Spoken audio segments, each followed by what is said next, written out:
We'll see warmer temperatures these next couple of days, but that doesn't mean great news for frozen pipes. This is our top story tonight on News Watch 12 at 6. Your local news, weather, and sports from where you live. News Watch 12 at 6 starts now. Good evening and thanks for joining us. Many people in the Northwoods need to keep their water running to avoid frozen pipes. We'll get a brief break from freezing temperatures this weekend, which seems well deserved, but it doesn't decrease your chances of getting frozen pipes. Tomahawk and Rhinelander still want people to run a pencil stream of water 24/7. That's to prevent your pipes from freezing, but Tomahawk is still having to thaw pipes. We've avoided a lot of pipes from freezing by going to a full citywide run. We're still dealing with one or two every single day, but if we hadn't done this, I can't imagine what the numbers would have been. It would have been astronomical. They've had to thaw about 30 pipes in the past 3 weeks. The city's public works director says they'll probably have to run water until April. As we get to that point where we feel it's safe to have people shut their water off, we'll do that. We'd like to avoid that extra 300,000 gallons a day that we're pumping right now, because obviously there's an expense to that we'd like to avoid as soon as possible. But again, I don't think we're going to see that day for another month. Workers say they could find broken pipes in the spring, but they haven't had to repair anything so far. Well, not good news for frozen pipes, because temperatures, while trending milder over the next couple of days, still not warm enough to negate that worry about freezing pipes outside, and certainly the frost still settling into the ground. And right now, a few flurries across the Northwoods. That's from our latest storm system pushing through the region. Not much more in the way of accumulations expected, and we didn't really see any accumulating, so just a little bit to dust the ground. Also saw a little bit of freezing rain, sleet, pretty much anything Mother Nature could throw at us today, besides some severe weather. Of course we had, and now just a little bit breezy out here on the weather deck. Temperatures only making into the upper 20s and lower 30s for today, but with the wind chill values back into the teens, and it's a damp feeling out here, a lot of moisture in the air, so it kind of feels a little bit more chilly outside. So wind chill values down into the teens right now, and as we head into this evening, we'll continue the chance for flurries here across northern Wisconsin. The good news is winds will begin to lighten up as this latest storm system pulls out of the region. Temperatures slowly falling back into the 20s and then back into the single digits by tomorrow morning. But a warm-up is in store for later on this weekend, Adam. All the forecast details coming up here in just a couple minutes. Thanks, Matt. I think it's long overdue and well-deserved. I would say so.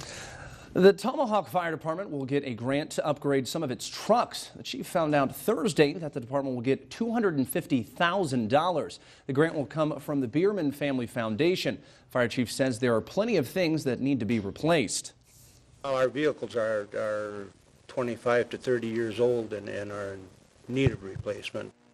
The department hopes to replace 3 trucks. The upgrades will cost about $500,000. The grant will cover half of that. The fire department will foot the rest of the bill, and it's saved that money over the years, so there won't be any additional cost to taxpayers. Chief says replacing their equipment is important to keeping firefighters safe.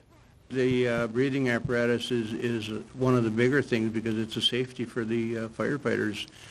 It'll also give them the ability to go in and rescue should we have firefighters down. There's some equipment included in that will assist. The department has 28 volunteer firefighters. They've volunteered for the department for an average of 17 years. The department responds to about 130 alarms every year. Not everyone in the Northwoods thinks state and local taxes are too high. Lieutenant Governor Rebecca Kleefisch and the state Secretary of Revenue learned that during a visit to Rhinelander today. The two are touring the state for a series of tax reform roundtables with the public. So far, they say nearly everyone has told them taxes are too high. But today, many people said they thought taxes were just right. I was shocked by the response. In 13 roundtables, this is the first time we've gotten that response. And today we saw something a little bit different. So it will be interesting to find out whether we're going to see more of this or more of what we've seen consistently in the past. In December, Governor Walker floated the idea of getting rid of the individual income tax in the state. But today, his second in command pointed out that's not an easy task. Once you have a personal income tax in your state, it's really tough to get rid of it, because there are a lot of political leaders who will say, let's get rid of the personal income tax. It's going to be really great for economic development. And ultimately, it's really difficult to do. The state will consider the feedback from the roundtables while making its 2-year budget next year. Wisconsin's Attorney General enforces and defends laws made by the state, but one of Wisconsin's candidates for the position believes his opponents will only pick and choose. Right now, Republican candidate Brad Schimel faces 3 Democrats. He says some of his opponents, especially Representative John Richards, will only enforce laws they agree with. That's problematic. I believe that's not what the Attorney General should be doing. That's a crusader. That's a policymaker. If Representative Richards wants to do that, he should stay in the legislature.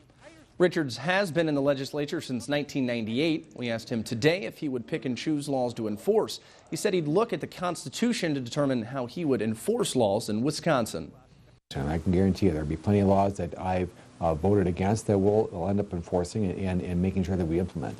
And there are some laws that I think are clearly violate the United States Constitution or the state constitution, and we're going to be taking a hard look at those. Richards' 2 Democratic primary opponents were not available for comment. The state's current Attorney General is not running for re-election.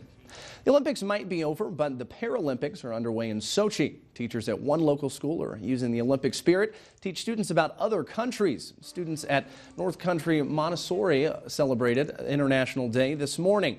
The students learned about different countries throughout the school year.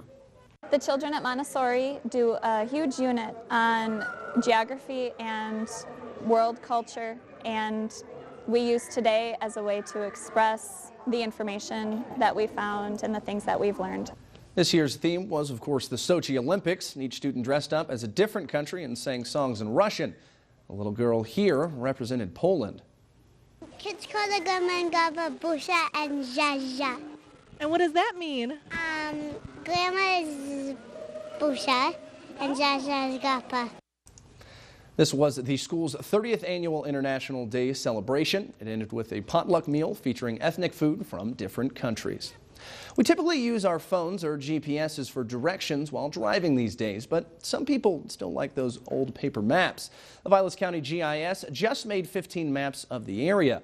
They give people the option to download and print them at home. A map of Boulder Junction even won an award at the 27th annual Wisconsin Land Information Association Conference in Middleton.